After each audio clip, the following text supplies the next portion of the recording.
Assalamualaikum warahmatullahi wabarakatuh. Yang saya sayangi dan saya banggakan anak-anakku siswa-siswi SMK Saraswati Salatiga. Bagaimana kabarnya hari ini? Apakah semuanya sehat?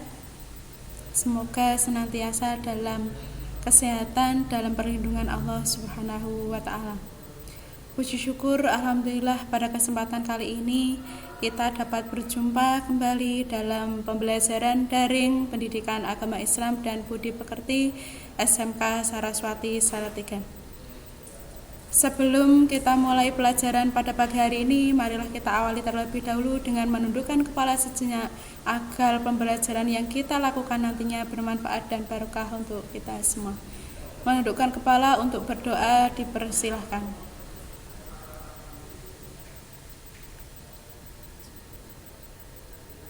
Berdoa selesai.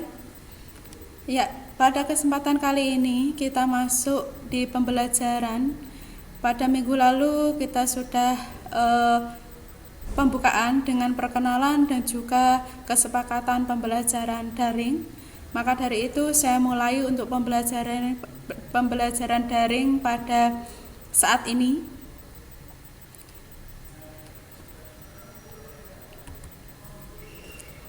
Ya, pendidikan agama Islam dan budi pekerti.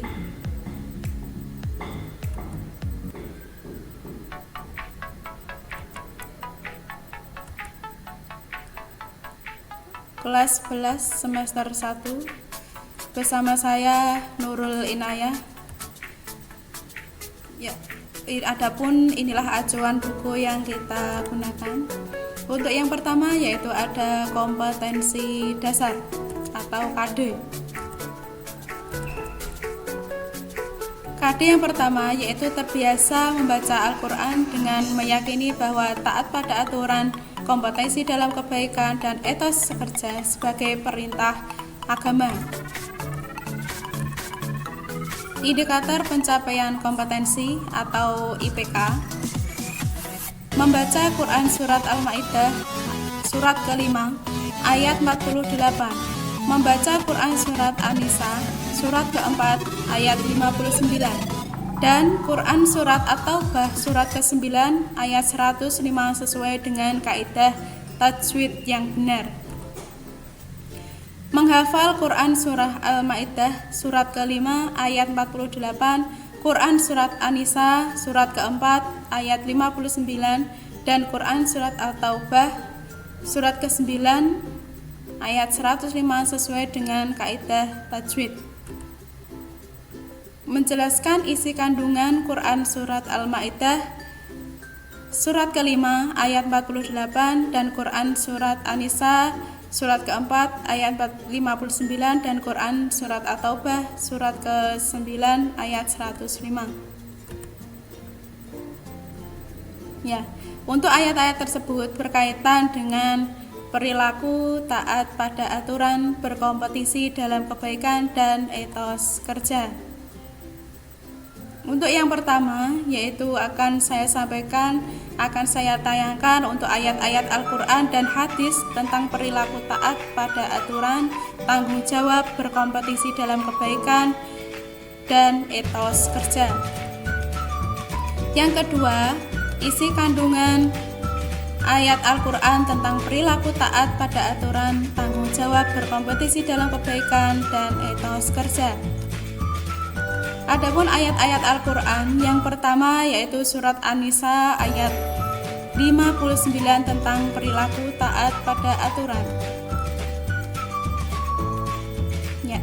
Adapun Quran Surat An-Nisa tersebut berbunyi, Ya ayyuhalladzina amanu atiullaha wa atiur rasul wa ulil amri minkum fa in tanaza'tum fi syai'in farudduhu ila Allah wa rasuli in kuntum tu'minuna billah wal yaumil akhir dzalika khairu wa ahsanu ta'wila. Bagi anak-anakku semua bisa membuka Al-Quran, Quran Surat An-Nisa ayat ke-59 tersebut bisa dibaca dengan sendiri. Apabila ada pertanyaan bisa langsung chat ke saya melalui WhatsApp, nomor WhatsApp yang sudah dibagikan di grup kelas. Saya lanjut ke menjelaskan arti ayat dari Quran Surat An-Nisa ayat 59 tersebut.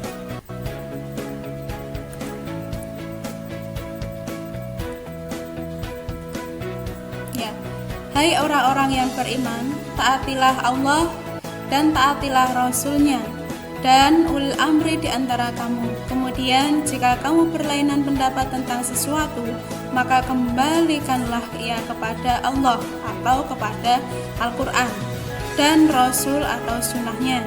Jika kamu benar-benar beriman kepada Allah dan hari kemudian, yang demikian itu lebih utama bagimu dan lebih baik akibatnya.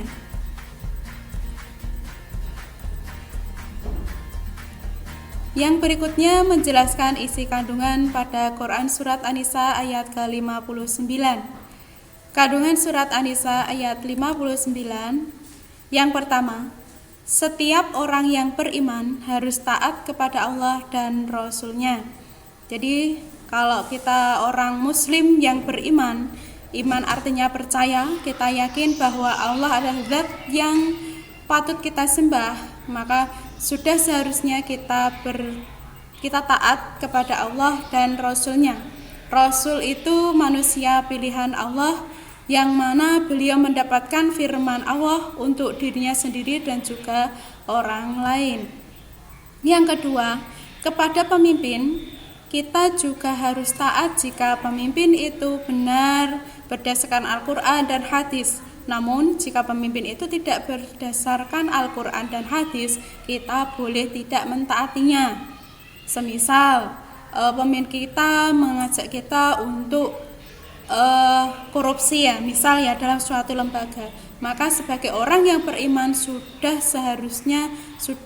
semestinya kita menolaknya selama itu memang dilarang di ajaran agama Islam. Yang ketiga, apabila terjadi perselisihan dalam suatu urusan, maka harus kembali kepada Allah dan Rasul-Nya. Maksud dari kembali kepada Allah dan Rasul-Nya adalah kita kembali kepada Al-Quran dan hadis. Kita cari dasar hukumnya atau dalilnya dalam Al-Quran dan Al-Hadis tentang apa yang kita perselisihkan. Misal perselisihan tentang waris, misalnya dalam Al-Quran juga sudah dijelaskan ayat Al-Quran tentang waris. Dalam hadis juga ada penjelasannya ya, kita rujuk kembali ke sana dalam hadis tersebut. Demikian yang dapat saya sampaikan. Mungkin dari anak-anakku semua ada pertanyaan yang sekiranya mengganjal dan masih belum paham, silahkan bisa ditanyakan, bisa melalui komen atau chat langsung melalui nomor WhatsApp saya. Mari pertemuan hari ini kita tutup dengan membaca hamdalah bersama. Alhamdulillahirabbil alamin. Lebih dan kurangnya saya minta maaf. Semoga pertemuan hari ini bermanfaat dan berkah untuk kita semua. Selalu semangat untuk belajar, jangan lupa semangat juga untuk beribadah. Akhirul kalam, wassalamualaikum warahmatullahi wabarakatuh.